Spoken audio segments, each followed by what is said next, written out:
जय हिंद साथियों, नमस्कार।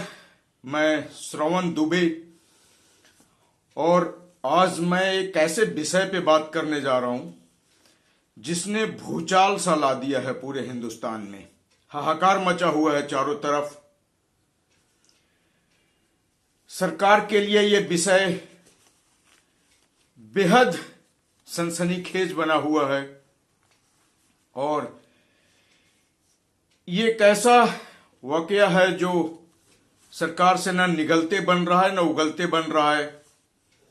सारे लोग परेशान हैं और इसका सरोकार आपके साथ है, हमारे साथ है, हमारे आने वाले बच्चों के साथ है, आने वाली पीढ़ियों के साथ है, जेन जी के साथ है।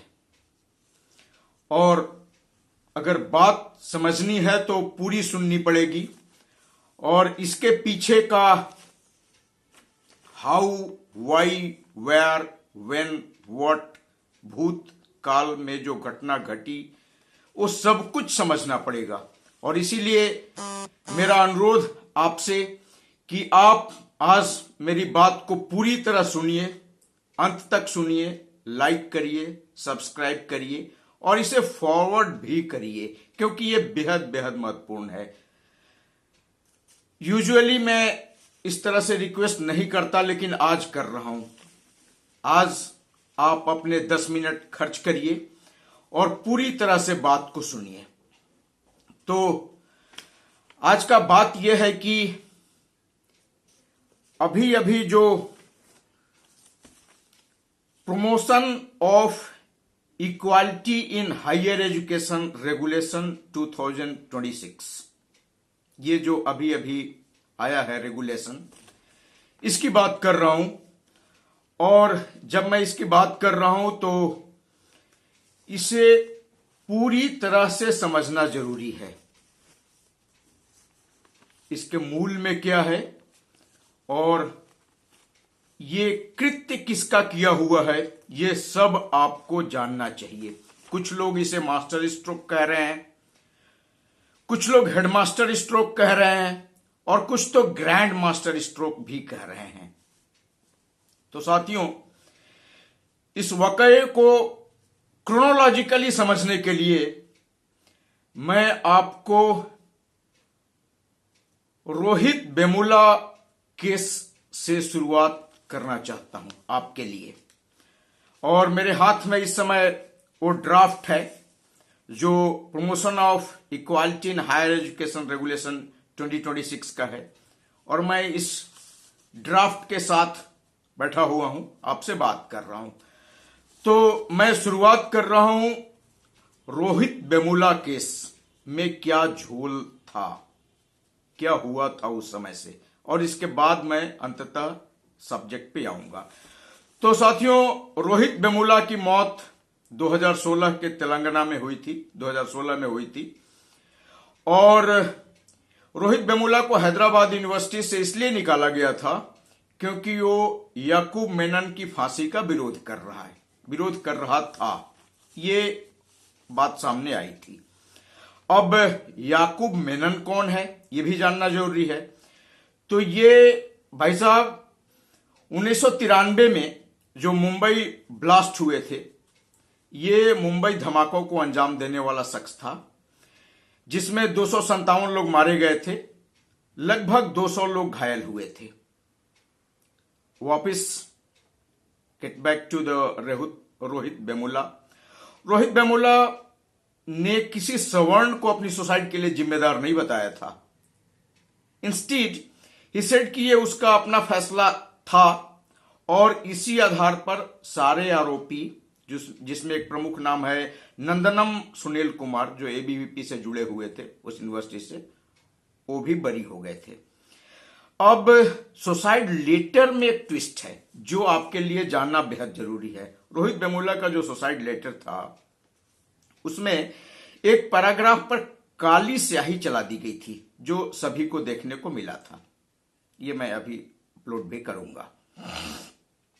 और जिस पैराग्राफ के ऊपर काली स्याही चला दी गई थी उस पैराग्राफ में लिखा हुआ यह था कि वामपंथी संगठनों ने उनका साथ नहीं दिया, मतलब रोहित वेमुला का साथ नहीं दिया। उन्होंने Ambedkar student federation of India से अपने मोहभंग हो जाने की भी बात कही थी। और इस डिलीटेड पैराग्राफ में यह लिखा था कि आईसा, एसएफआई मतलब स्टूडेंट फेडरेशन ऑफ इंडिया, ये सब अपने अपने स्वार्थ के लिए काम करते हैं, ऐसा लिखा हुआ था जिस पे काली स्याही चला दी गई थी। ही ऑल्सो सेड कि मेरा जन्म ही मेरे परिवार के लिए एक दुर्घटना है। लास्टली, ये इंपॉर्टेंट है, ये जरूर सुनिए और समझिएगा। रोहित वेमुला एक ओबीसी था, लेकिन फेलोशिप के लिए एससी कोटे से एडमिशन हासिल किया था, जो कि एक 420 वाला काम था। आप भी समझते हैं, ये एक 420 वाला काम था।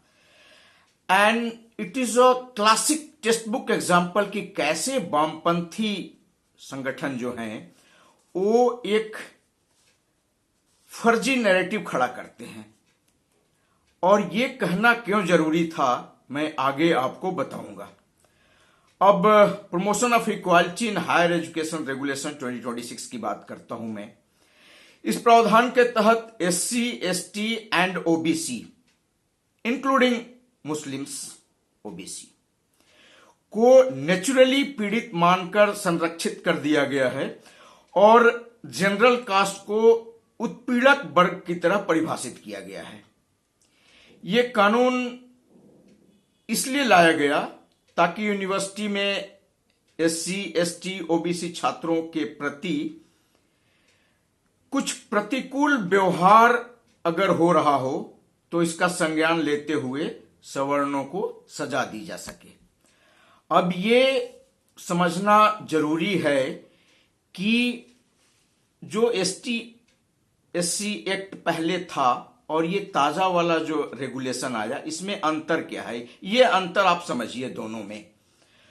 और अंतर आपको ये दिखेगा, पहला तो ये कि इस एक्ट में इक्वालिटी स्क्वाड का गठन किया गया है, जो घूम घूम कर देखेगी, मुआयना करेगी कि कहीं सवर्ण किसी के साथ उत्पीड़न तो नहीं कर रहा है, कोई सवर्ण सिर उठा के तो नहीं चल रहा है यूनिवर्सिटी में, कॉलर सीधा करके तो नहीं चल रहा है।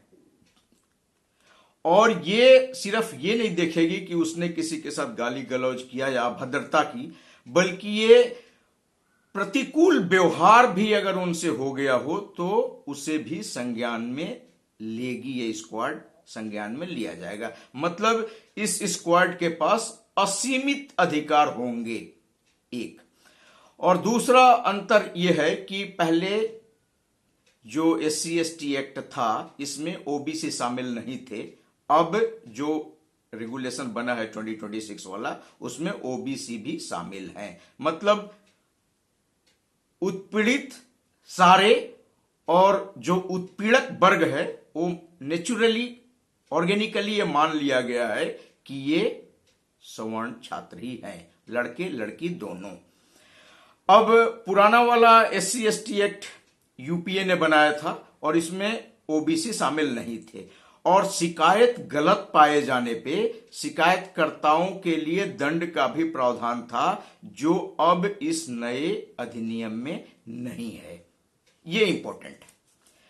अब इसका दुरुपयोग कैसे होगा ये आप समझने की कोशिश करिए, या आप समझ भी रहे हैं दुरुपयोग कैसे होगा। मान लीजिए कोई मेधावी छात्र है और उससे सिर्फ पढ़ाई लिखाई से सरोकार है, लेकिन उसे डिरेल करना है तो क्या होगा, उसके खिलाफ मुकदमा दायर कर दिया जाएगा, उसे पढ़ाई से डिरेल कर दिया जाएगा।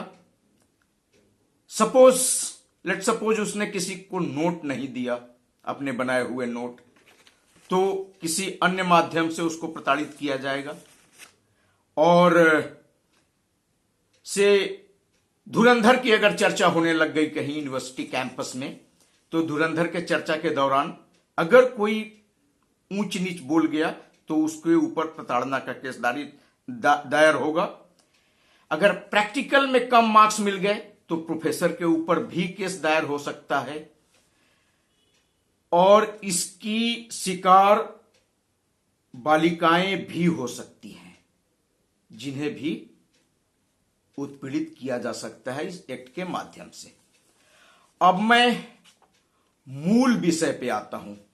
साथियों, मूल विषय यह है कि promotion of equality in higher education regulation 2026 में इसके इंसेप्शन के पीछे की कहानी क्या है। ये एक्ट जिससे सरकार के होश फाकता है, आईटी सेल जो है उनको लकवा मार गया है, यूजीसी के अधिकारियों के साथ सरकार की बदस्तूर बैठक चल रही है तब से अब तक, क्योंकि मामला बेहद गंभीर है। गंभीर इस वजह से है कि सवर्णों का विरोध पूरे हिंदुस्तान में हो रहा है इस मुद्दे पे। इनफैक्ट सवर्णों ने बल्कि सभी को ही इसका विरोध करना चाहिए। पढ़ाई लिखाई और राजनीति बिल्कुल अलग अलग है और इसको अलग अलग ही रखना चाहिए।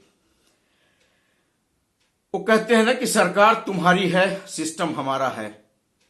इसका क्लासिक एग्जाम्पल है ये केस। वामपंथी सिस्टम ने बड़ी चतुराई से सिर्फ 4-5 लोग मिलकर ये सारा खेल खेल दिया और साहब डमरू बजाते रहे, चंदन लगा के, हल्दी चंदन लगा के डमरू बजाते रहे, हनुमान जी की पतंग उड़ाते रहे और या तो इनको बना दिया गया या इनकी मर्जी भी इसमें शामिल है। ये दोनों ही केस हो सकता है साथियों।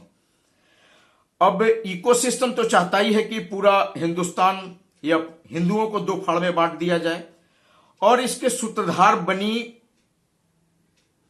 इंदिरा जयसिंह, जो सुप्रीम कोर्ट की सीनियर एडवोकेट हैं और जो इवेंचुअली याकूब मेनन की भी एडवोकेट थी। शी ऑल्सो सपोर्ट्स समलैंगिकता and she was involve in saving urban naxals at Bhima Koregaon. ये कहानी भी आपको पता होगा। अब 2 और किरदार हैं, एक हैं एक्स सीजेआई BR गवई साहब और दूसरे हैं एक और जस्टिस KB विश्वनाथन साहब। विश्वनाथन साहब हो सकता है 230 में इस देश के सुप्रीम कोर्ट के CJI भी बने।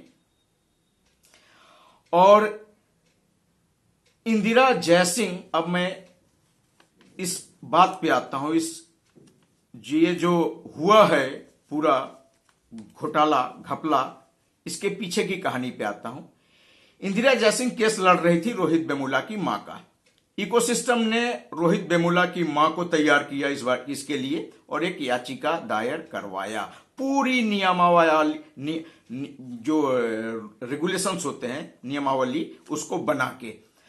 और ये हालांकि पहले 2012 में एक यूजीसी रेगुलेशन था, लेकिन उसको बदल देने के लिए नियमावली बनाई गई और इसमें पायल तड़गे की मां को भी शामिल किया गया। फैसला करने वाले अपने थे और वही BR गवई साहब का एक वाकया याद है आपको, जिन्होंने कहा था कि विष्णु भगवान अगर इतने ही बड़े हैं तो अपना टूटा हुआ मुख खुद ही क्यों नहीं लगा लेते। मामला खारिज, एंड मामला को खारिज कर दिया गया था। वही है। खैर, तो इन्होंने पूरा अपना तिकड़म लगाया और जो सॉलिसिटर जनरल थे तुषार मेहता, उनकी एक नहीं सुनी गई। अब ये टाइमलाइन पे जरा ध्यान दीजिए, टाइमलाइन जानना बेहद जरूरी है। 2016 में रोहित वेमुला की मौत होती है, 2019 में पायल तड़गे की भी मौत होती है और इसके बाद फरवरी 2024 में केस करवाया जाता है। हमने बताया कि रोहित वेमुला की मां से केस करवाया जाता है इंदिरा जयसिंह के द्वारा और फरवरी 2024 अब यूजीसी ने पहला ड्राफ्ट बनाया और कोर्ट में पेश किया on demand of justice, on demand of जज साहब। तो अप्रैल 2025 में supreme court gives an order to UGC. ये ऑर्डर देते हैं कि ये नहीं चलेगा, इस ड्राफ्ट को और ठोस करो, मतलब और ज्यादा एक्ट को मजबूत करो ताकि असीमित अधिकार मिले उनको जो प्रताड़ित करना चाहते हैं सवर्ण बच्चों को। तो एससी जो है सुप्रीम कोर्ट दे give an ultimatum of 8 weeks to finalise the regulation, और आदेश दिया कि जो भी बातें कही गई हैं इसमें इंदिरा जयसिंह के एफिडेविट के द्वारा सारी की सारी बातें मान ली जाए। अब आता है 14 नवंबर 2025, स्टैंडिंग कमेटी की बैठक होती है इस मुद्दे पे, जो स्टैंडिंग कमेटी है पार्लियामेंट की, जिसके दिग्विजय सिंह है चेयरमैन। दिग्विजय सिंह चेयरमैन है तो आप मामला समझ सकते हैं कि आगे मामला कैसे जाएगा। तो खैर ये बैठक होती है इनकी, और इसमें भी बीजेपी के भी बहुत सारे लोग थे, रविशंकर प्रसाद थे, अन्य अन्य कई लोग थे। रविशंकर प्रसाद ने इसको सपोर्ट किया। ये आप देखिए कि कैसे कैसे लोग हैं एक ही पार्टी में जो कहीं से भी छुरा घोंपते हैं, जो दिखते दिया के साथ हैं, जो दिखते दिया के साथ हैं लेकिन होते हवा के साथ हैं। तो खैर 3 जनवरी 2026 को सुप्रीम कोर्ट एक बार फिर से नोटिफाई करता है कि 6 सप्ताह के अंदर में ड्राफ्ट पेश करो। फिर 8 से 10 जनवरी के बीच में ड्राफ्ट को चेंज किया जाता है, और चेंज इस तरह से किया जाता है कि झूठी शिकायतकर्ता को कोई सजा नहीं होगी। यह लिखा गया है कि वो शिकायत कर सकता है, उसे कोई सजा नहीं होगी, बाद में जो भी होगी। तो इस तरह से यह ड्राफ्ट फाइनली 13 तारीख को पेश होता है और इसे एक्सेप्ट कर लिया जाता है और यह नोटिफाई हो जाता है और यह कानून बन जाता है। अब इस तरह से इकोसिस्टम जीत गया, और इकोसिस्टम ने भाई साहब के पिछवाड़े में हल्दी लगा दिया, मुझे यह कहने में कोई संकोच नहीं है।